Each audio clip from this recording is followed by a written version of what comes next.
It was world number 1 against world number 2. At the end of the match, we saw Coco Gauff beat Aryna Sabalenka's 7-6, 6-2, 6-4 in favor of the American world number 2. Very difficult match, I want to say, given the windy conditions that occurred at Roland Garros at the weekend. But then, Coco Gauff from the United States of America was completely in tears.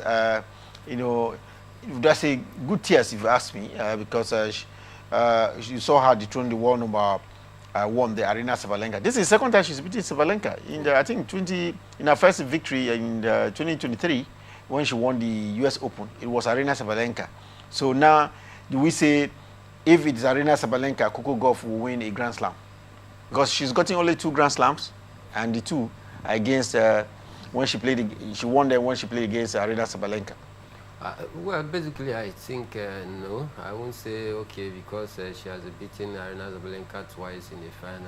That means that anytime that they get to meet, the favor would be in the side of Coco Gauff. But then, I think she was able to, put up an impressive outing. Coming from a set down, that is the first time since 2005 where we saw Serena Williams, coming from a set down in the final to beat world number 1. It was a history-making one for Coco Gauff. When she lost that first set, I thought maybe, oh, the world number 1 is at it again, that she's probably going to win this very one. But then the US Coco Gauff was able to find her way back and crawl back into the game very well to ensure that at least she was able to defend her title successfully. I think for me it was a very cagey encounter. We saw most of the fans cheering for both the world number 1 and the Aryna's and the Coco Gauff. So at some point it became more like a feisty affair where the fans were cheering and clapping from both ends. So it was a very interesting final that we saw yesterday. But then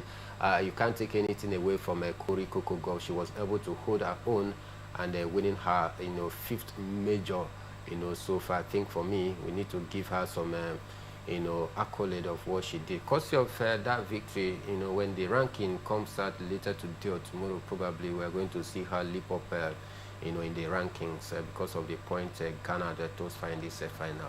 You talked about Serena Williams, and it reminds me that this is the first time in about 10 years that we will see an American win the French Open again after Serena won in 2015. The Americans back at winning at Grand Slams as well. Yeah, it looks so. Because after 10 years they were able to win it again. I think Coco Gauff is hoisting the flag of the Americans very high this time around. Building to the final, nobody actually thought she was going to win Aryna Sabalenka, considering the form of the world number 1, who has never lost in her last 20 games thus far. So the pendulum was more like in favor of Aryna Sabalenka. So it looked likely that the US players, they are beginning to crawl back into reckoning.